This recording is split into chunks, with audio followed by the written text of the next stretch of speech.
여러분 안녕하십니까? 강신대학교 이재근 교수입니다. 2강으로 이제 진행하도록 하겠습니다.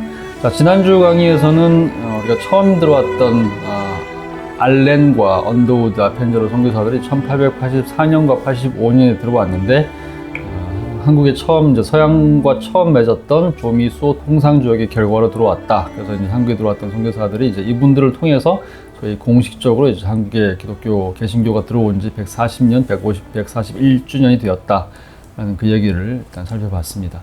자, 이제 오늘은 이어서 하는 얘기는 언더우드 아펜젤러, 그 다음에 이제 알렌이 어떻게 이제 초기에 한국 선교의 어떤 그 개척과 시작이 했는지에 대한 내용을 살펴보도록 하겠습니다. 자, 알렌 선교사가 이제 1884년 이제 8월, 9월에 한국에 처음 들어왔는데, 이제 이분이 이제 처음으로 이제 선교를 하게 된, 선교적 어떤 성과를 거두게 된 이야기를 하려고 합니다. 처음 알렌이 한국에 들어왔을 때에는 아직은 알렌의 입장에서 봤을 때 한국에서 어떤 직접적인 선교를 하는 것이 아주 어렵다고 판단을 했습니다. 왜 그러냐면 일단 이제 알렌은 일단 기본적으로 일단은 이전에 있었던 한 100여 년간의 천주교 선교 과정에서 일어난 엄청난 핍박의 역사를 이미 알고 있었기 때문에 한국에서 이제 무모하게 개신교인들이 다시 선교를 시작했을 때 생길 수 있는 어떤 핍박의 결과, 이런 것들에 대한 우려가 있었기 때문에 직접적인 선교는 아주 좀 살펴봐야 된다는 입장이었고, 더군다나 특히 알렌에 이제 소속된 신분이 이제 공사관의 의사였기 때문에, 그래서 공의라고 하는 이제 공동의사인 거죠. 그러니까 공적인 의사였기 때문에 공적인 의사 신분에서 이제 자유롭게 선교하는 것이 아무래도 좀 이제 부담스러웠던 그런 입장이었다고 할 수 있습니다. 자, 그래서 홀로 선교사로 와 있는 이 기간 동안에는 처음에 약간 좀 관망하는 자세 또는 이제 조망하는 자세로만 시간을 갖고 지켜를 보다가, 그러다가 있었던 이제 1884년 12월에 있었던 사건 하나가 아주 중요한 어떤 계기를 만들어냈다 이렇게 얘기할 수 있습니다. 1884년 12월에 한국에서 이제 소위 이제 우정국이라고 하는 것이 생깁니다. 그러니까 오늘날에 이제 광화문으로 가게 되면 이제 광화문의 이제 내거리에 있는 광화문 우체국이라고 하는 것을 여러분 볼 수가 있는데, 이 광화문 우체국이 이제 첫 번째 이전 모델이 이제 우정국이라고 하는 거였습니다.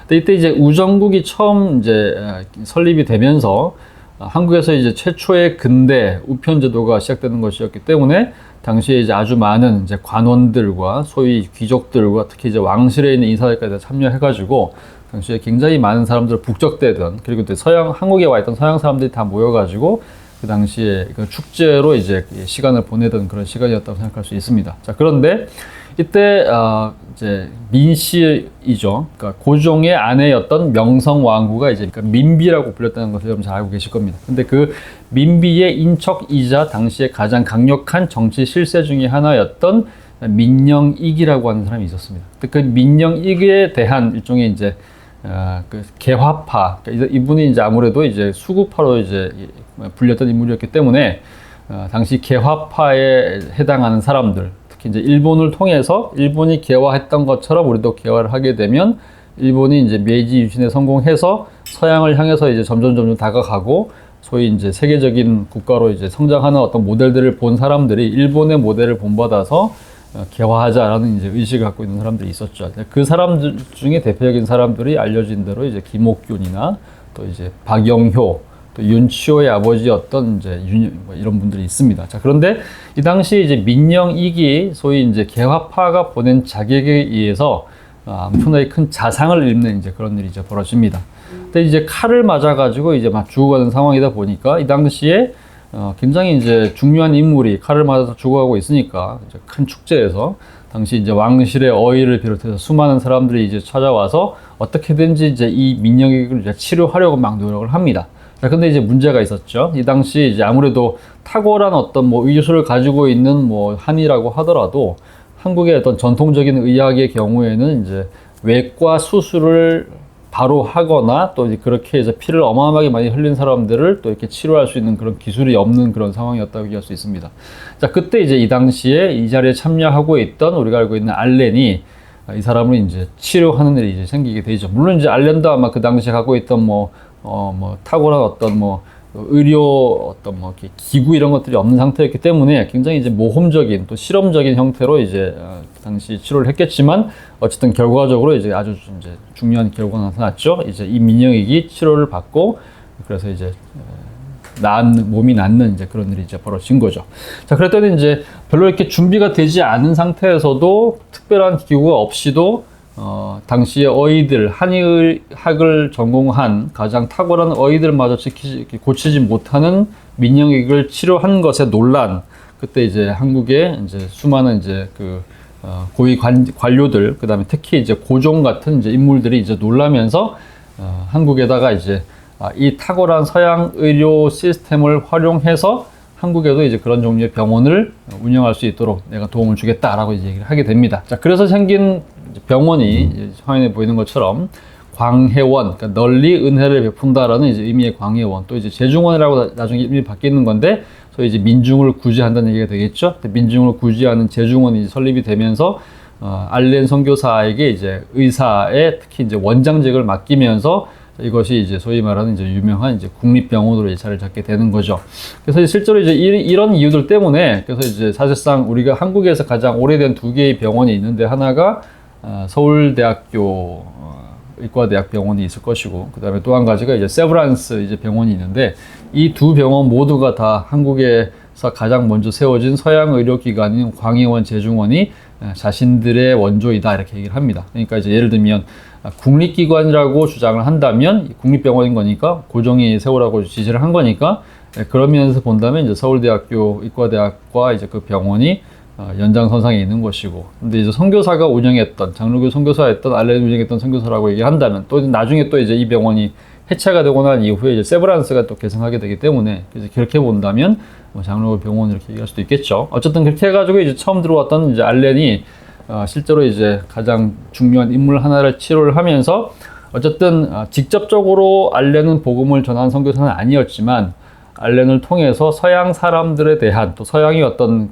의료 시스템과 교육 이런 것에 대한 전반적인 호의를 소위 이제 왕실 사람들을 비롯한 소위 권력 있는 사람들이 갖게 되고, 그래서 서양 선교사들과 그들의 존재, 또 그들의 활동에 대해서 한국의 이제 주요한 리더들이, 정치적 리더들이 이것을 허용하고 또 선교가 잘 이루어질 수 있도록 이제 길을 열게 되는 이제 그런 계기가 만들어졌다라고 얘기할 수 있습니다. 자, 그래서 알렌이 이제 그 자체로 선교사의 역할을 많이 한 건 아닙니다. 이때 이후에도 이제 알렌은 나중에 또 이제 외교관으로 이제 아예 자리를 잡아서 서기관이 되거나 심지어는 이제 공사가 되기도 하고 이러면서 선교사의 역할을 더 많이 한 건 아니지만, 그래도 이제 가장 먼저 들어왔던 알렌을 통해서 한국에 복음을 전파될 수 있는 길이 열렸다는 점에서 이제 굉장히 중요한 인물이었다 이렇게 얘기할 수 있습니다.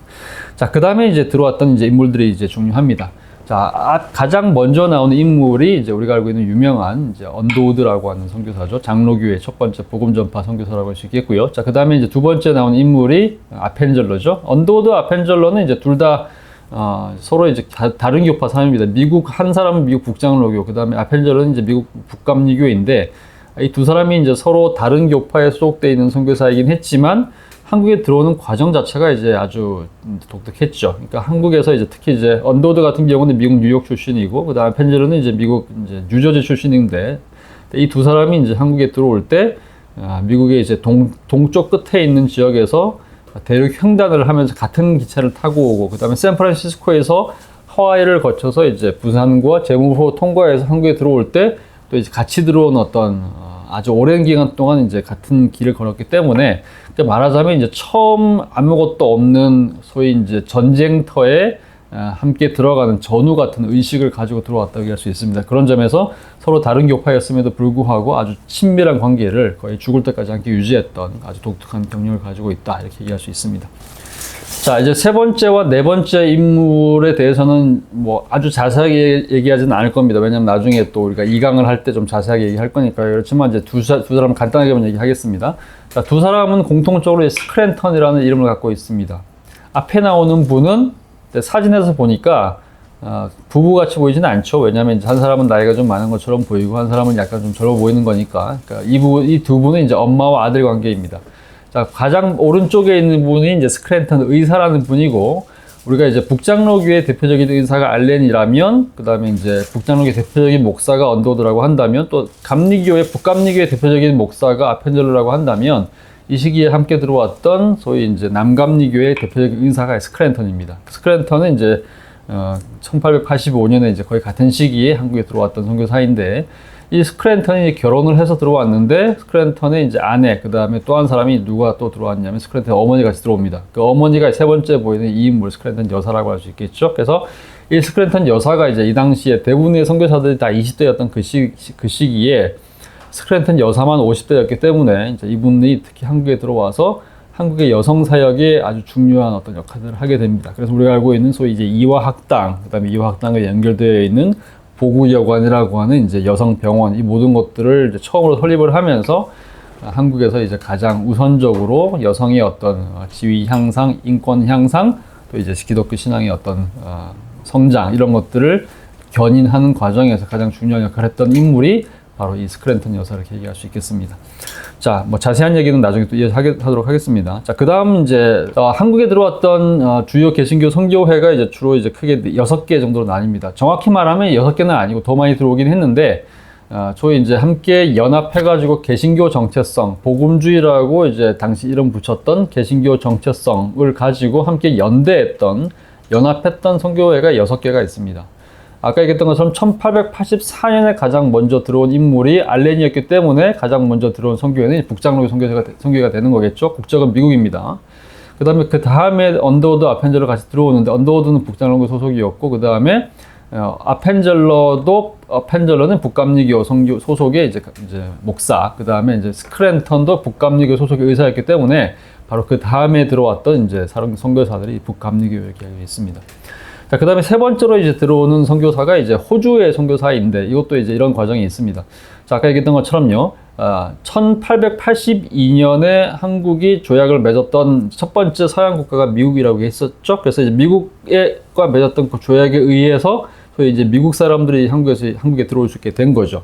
자, 근데 그 다음에 어떤 1883년에 이제 한국이 이제 두 번째로 이제 조약을 맺게 된 나라가 영국입니다. 그래서 조영수호 통상조약을 맺게 이제 되는데, 이 당시에 영국은 당시 오늘날도 이제 또 연결되어 있긴 하지만 소위 이제 영연방이라고 하는 그 제도 속에서 지금보다 좀 더 강하고 좀 더 이렇게 영향력이 있었던 영연방 시스템 하에서 당시에 영국과의 조약은 단순하게 영국만 들어올 수 있는 것이 아니라 영국과 조약을 맺음으로써 소위 영연방에 속해 있는 호주나 캐나다나 뉴질랜드, 심지어는 인도, 파키스탄 뭐 이런 종류의 이제 소위 영국의 식민지 또는 영국과 연결되어 있는 그 영연방 국가들도 들어올 수 있는 어떤 자격들이 주어지는 거죠. 자, 그러다 보니까 이제 이 당시에 영국이 조약을 맺으면서 이제 가장 먼저 들어왔던 선교회는 영국의 성공회가 먼저 들어왔는데, 여기 포함되지는 않습니다. 왜 그러냐면 이제 들어오긴 하지만 스스로가 이제 개신교인이라고 정의 내리지는 않았기 때문에 한국에 있는 성공회는 좀 가톨릭적인 면들이 있죠. 그래서 이제 뭐 성당이라고 부른다거나 또 사제라고 부르는 것처럼 또 신부라고 부르는 것처럼 이제 자신의 정체성을 이제 소위 이제 개신교보다는 이제 약간 좀 가톨릭적인 고교회적인 어떤 특징을 많이 두고 있기 때문에 한국에 들어왔던 다른 개신교 선교사들과 함께 이제 교류하지는 않습니다. 자, 그러다 보니까 이제 이후에 영국에서 성공회 선교사가 들어오고 난 이후에 가장 먼저 들어온 소위 이제 영국계, 소위 말하는 이제 영연방계 선교사는 이제 호주 사람들이었습니다. 1889년에 들어왔던 이제 호주의 데이비스라고 하는 이제 선교사가 들어오는데, 그 사람이 이제 소속이 이제 호주 장로교회, 특히 이제 정확히 말하면 호주 빅토리아 장로교회, 빅토리아 여왕 얘기를 하는 겁니다. 그래서 빅토리아 장로교라고 하는 교회가 이제 처음 들어오게 되면서 1889년에 이제 호주가 들어옵니다. 자, 그 다음에 이제 이어서 1892년에 들어오는 교파가 이제 미국의 남부에 있는 첫 교회죠. 남장로교라고 하는 교파가 들어오게 되고, 그 다음에 이어서 1895년에 이제 미국의 남감리교 교파가 들어오게 됩니다. 여기서 이제 자세히 얘기할 건 아니지만 이제 의문을 가지신 분들이 계시겠죠? 왜 도대체 미국에 있는 교파들이 4개가 들어왔는데 북은 뭐고 도대체 이제 남은 뭐냐? 감리교와 장로교의 차이는 알겠는데 북은 뭐고 또 남은 뭐냐, 이렇게 이제 또 고민하시는 분들이 계시겠죠? 정확히 말하면 이제 뭐 이미 알고 있는 것처럼 1860년대에 있었던 전쟁 때문입니다. 1860년에 61년에서 65년 사이에 4년간의 이제 미국에서 이제 남북 전쟁이라고 하는 큰 전쟁이 있었습니다. 그래서 남과 북이 나눠져서 치열하게 싸웠는데, 사실은 이제 남북 전쟁이 벌어지기 전에 이미 미국의 이제 주요한 교파들이 노예제 문제를 가지고 이제 남과 북으로 이미 나눠져 있었습니다. 1830년대, 40년대에 이미 침례교가 이제 남과 북으로 나눠져 있었고요. 장로교 같은 경우는 1861년에 전쟁이 시작되자마자 바로 이제 나눠지게 됐죠. 자, 그래서 이제 1861년에서 64년간의 65년까지의 4년간의 전쟁이 끝난 이후에 나라가 통합이 되긴 했죠. 그래서 이제 실제로는 이제 남과 북이라고 하는 이제 서로 다른 나라가 아니라 하나 통일된 미국이 되긴 한 거지만 교회는 여전히 통일되지 않은 상태였다고 할 수 있습니다. 그래서 지금까지도 사실은 이제 어떤 면에서는 이제 뭐 유명한 교회가 있죠. 남침례교 같은 경우는 여전히 통합되지 않고 있는 거니까 교회가 이제 국가가 통합된 지 거의 뭐 130년 가까이가 지난 이 상황에도 여전히 통합되지 않은 상태로 있다고 얘기할 수 있겠고, 장로교 같은 경우는 이제 1983년 통합됩니다. 그 다음에 감리교는 이제 1938년에 통합되는 거니까 실제로 이제 이 당시 한국의 선교사들이 들어올 때는 아직 연합이 요원한 이제 그런 시기라고 할 수 있습니다. 그래서 북장로교 따로, 북감리교, 남장로교 따로, 그 다음에 북감리교 따로, 이제 남감리교 따로 이렇게 들어오게 되는 거죠. 그래서 84년, 85년, 92년, 95년 이렇게 되겠습니다.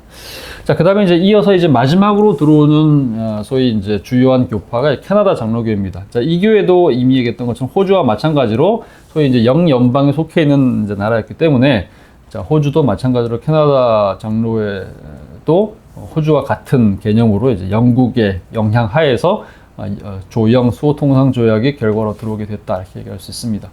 물론 이제 자세하게 이제 하나하나 이제 이 교파들이 들어오게 되는 과정 하나하나는 굉장히 극적이고 드라마틱하고 뭐 엄청나게 많은 에피소드들이 많이 있기 때문에 하나하나 들어오는 과정들을 설명하면 굉장히 이제 재미있고 또는 이제 뭐 유익한 시간들이 될 수 있겠지만 시간이 없으니까 일단 그거는 굳이 할 필요는 없을 것 같고요. 어쨌든 중요한 건 뭐냐면 한국에 들어온 주요한 이 6개의 교파가 이제 모여가지고 소위 이제 선교사 연합 공의회라고 하는 것을 만듭니다. 그래서 이 당시에 가톨릭 교회를 한국에서 공식적으로 천주교라고 불렀기 때문에 이 당시에 개신교는, 우리가 알고 있는 개신교는 그 당시에 개신교라는 이름은 훨씬 뒤에 생긴 이름이고요. 이 당시에 이제 스스로를 이제 예수교라고 불렀습니다.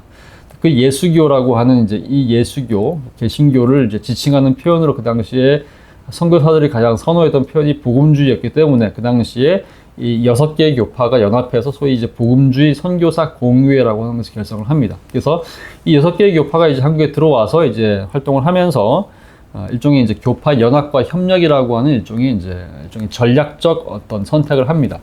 자, 이게 무슨 얘기냐면요. 한국에 들어왔던 6개의 선교사 교파들이 있었는데, 그러니까 쉽게 말하면 이제 선교사들은 이제 한국에 들어왔던 선교사들은 중국에 들어왔던 선교사들에 비해서 한 82여 년 이상 이제 늦게 들어온 거기 때문에 소위 이제 선교가 너무 과도하게 경쟁적으로 이루어졌던 중국에서 일어난 어떤 이야기들을 다 알고 있습니다. 소위 이제 부작용들을 알고 있는 거죠. 그러니까 이제 뭐 중국 같은 경우에는 뭐 가장 전 세계에서 가장 큰 나라고, 선교가 시작되자마자 서양에 있는 모든 나라와 모든 교파와 심지어는 모든 선교단체가 다 들어와서 경쟁을 하면서 이제 어떤 특정 지역에서 선교를 하는 경우에 특히 큰 도시나 또 이제 주요 사람들이 많은 그런 지역에 선교를 하다 보면 경쟁하면서 이제 소위 양도독지라고 그러죠. 그래서 이제 뭐 돈을 더 많이 준다거나 쌀을 더 많이 준다거나 하는 형태를 통해서 이미 다른 지역에서 이제 특정 교파의 신자가 된 사람들을 빼오거나 또 그렇게 해가지고 이제 뭐 소위 이제 경쟁을 하고 싸움을 하거나 이런 일들이 이제 너무 비일비재하게 일어났기 때문에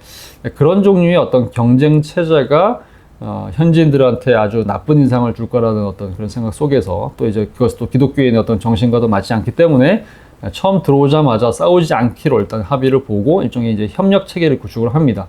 근데 그런 여러 가지 협력 체계들이 있었는데 그런 여러 가지 협력 체계 가운데서 가장 중요한 것 중에 하나가 소위 말해서 이제 일종의 이제 선교지 분할 정책이라고 하는 거죠.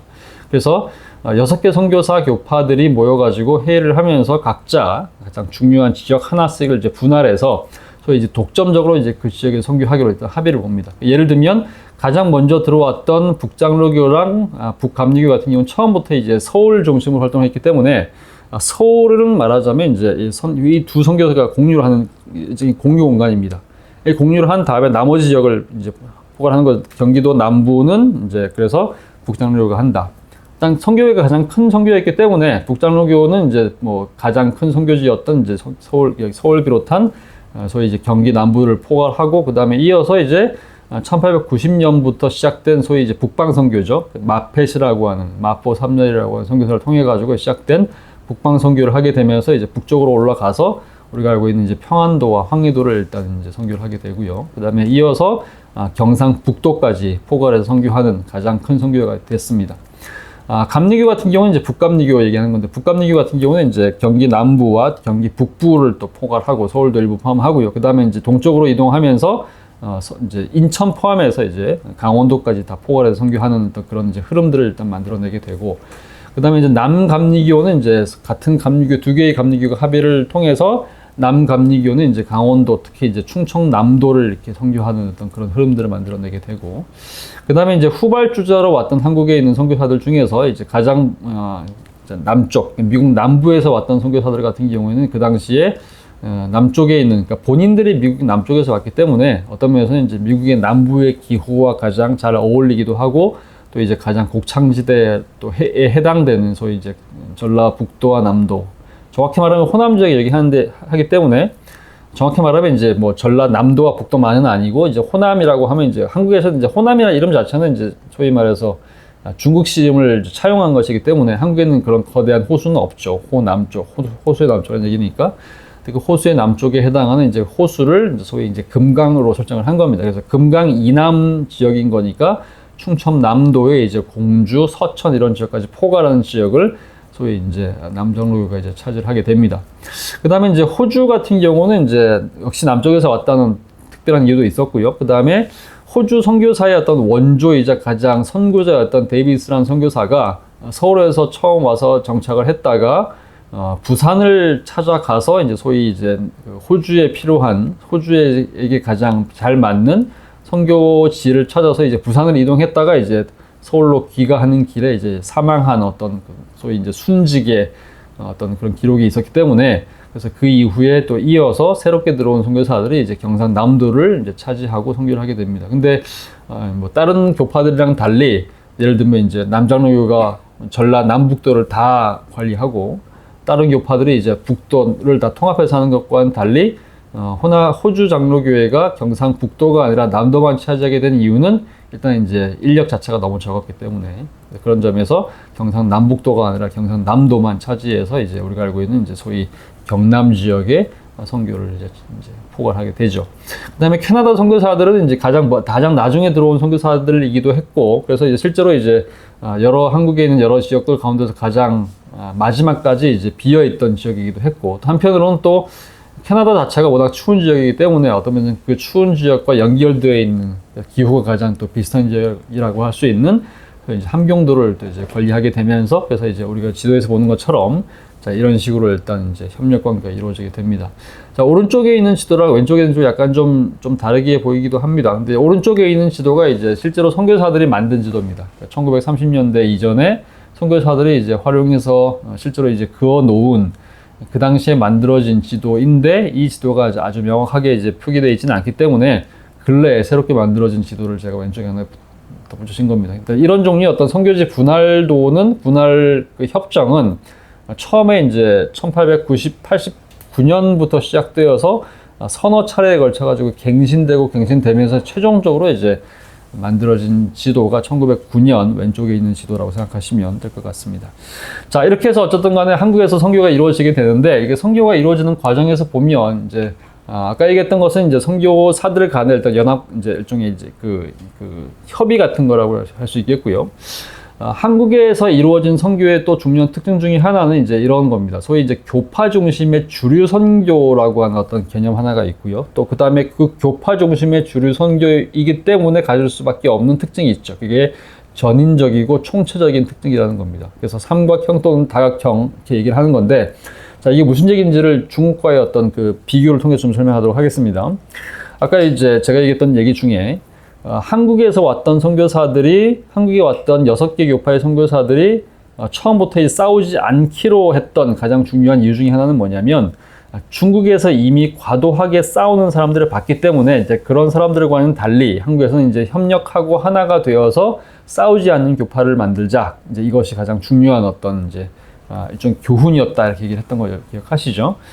중국에서는 이제 실제로 있었던 가장 중요한 또 이제 그 선교사들 간의 이제 다툼 중에 하나가, 그러니까 예를 들면 이제 수많은 교파들이 와가지고 싸움을 했다, 또 이제 수많은 어떤 신학적으로 차이가 있는 교파들끼리 선교했다는 것도 있고, 국가다라는 것도 있고, 또 다른 것도 있겠지만, 또 가장 큰 차이가 뭐냐면 소위 주류, 그러니까 교파 출신의 주류 선교사들과 그 다음에 그와 반대편에 있는 소위 이제 믿음 선교사들 간의 다툼이 있었다는 거죠. 그러니까 무슨 얘기냐면 이제 그 믿음 선교사들의 대표적인 인물이 소위 이제 허드슨 테일러라는 인물이 있습니다.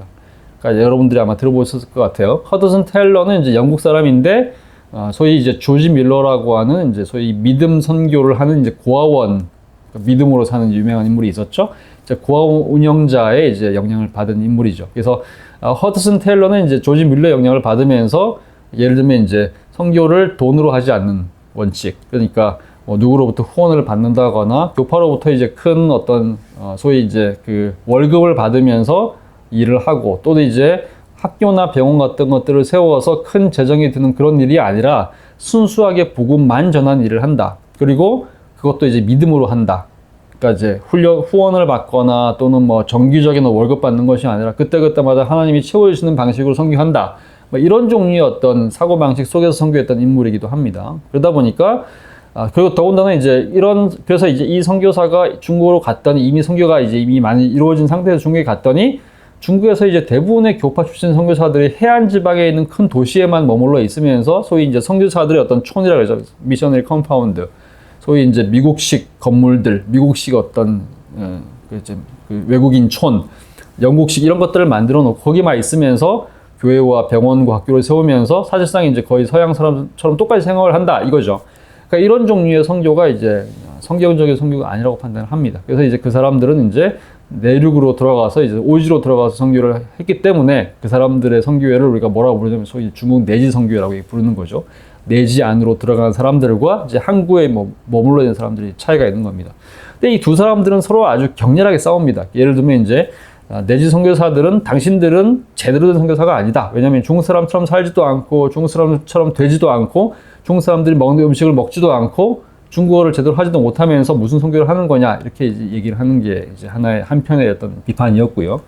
그다음에 이제 교파 중심의 주류 선교사들 같은 경우에는 너무 무모한 형태의 그런 종류의 선교, 그러니까 믿음이라는 이름으로 합리적인 상식을 거부하고 정식으로 이렇게 받는 월급이라든지 후원금 이런 것들을 거부하고, 그다음에 이제 특히 또 이제 단순하게 복음만 전하는 것이 아니라 이제 교육과 또 의료 이런 것들을 통해 가지고 실제로 필요에 처해 있는 사람들에게 도움을 주는 이런 모든 것들을 다 기독교적인 것이 아니라고 주장하는 그런 종류의 의료 선교사들은 너무 과격한 거 아니냐. 그러니까 이제 믿음 선교사들 이렇게 이제 비판을 하면서 이제 서로 막 싸움을 하게 되는데, 근데 그런 종류의 어떤 싸움이라고 하는 것이 주로 이제 중국을 중심으로 일어났다 그러면 한국에서는 그런 종류의 싸움이 거의 없었다 이렇게 할 수 있습니다. 왜 그러냐면 한국에 들어왔던 선교사들은 이미 봤던 것처럼 6개의 교파들이 있었던 거죠. 6개의 교파들에서 우리가 확인할 수 있는 것처럼 그 중에는 이제 소위 믿음 선교사들이 하나도 없었던 거죠.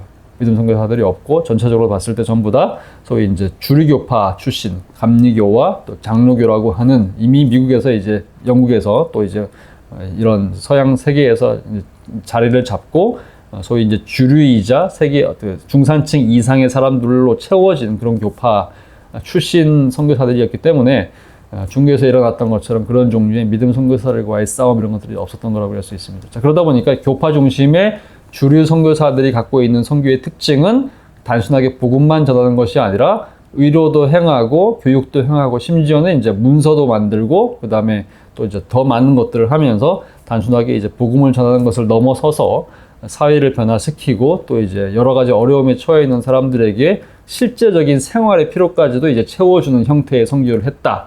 그런 점에서 이것이 전인적이라는 겁니다. 영혼 구원뿐만 아니라 이제 사회적인 구원 또는 이제 육체적인 구원까지도 포괄한다는 점에서 전인적이고, 그래서 총체적이라고 하는 우리가 흔히 쓰는 표현들이 있죠. 소위 홀리스틱이라고 하는 이제 그런 종류의 단어에 해당하는 선교를 했던 사람들이 이제 주류 선교사들이 있는데, 한국에 왔던 선교사들은 말하자면 거의 모두가 다 그런 종류의 선교사들이었다라고 얘기할 수 있겠습니다. 자, 마무리하겠습니다. 그래서 이제 오늘 두 번째 강의에서는 두 번째 들어온 선교 이제 그 알렌과 언더우드가 한국에 들어와서 이제 이후에 했던 선교의 중요한 역할들을 얘기를 했었고요. 그다음에 한국에 처음 들어왔던 6개의 선교사 교파들이 모여가지고 했던 연합의 어떤 활동, 그다음에 그들의 특징에 대해서 전인적이고 총체적인 특징에 대해서 일단 살펴봤습니다. 자, 다음 시간은 이제 마지막으로 이어서 이제 이 강의의 마지막입니다. 이어서 끝까지 이어서 이제 그러면 전인적이고 총체적인 선교의 어떤 과정과 특징들이 뭔지를 호남 지역의 사례를 들어서 좀 설명하도록 하겠습니다.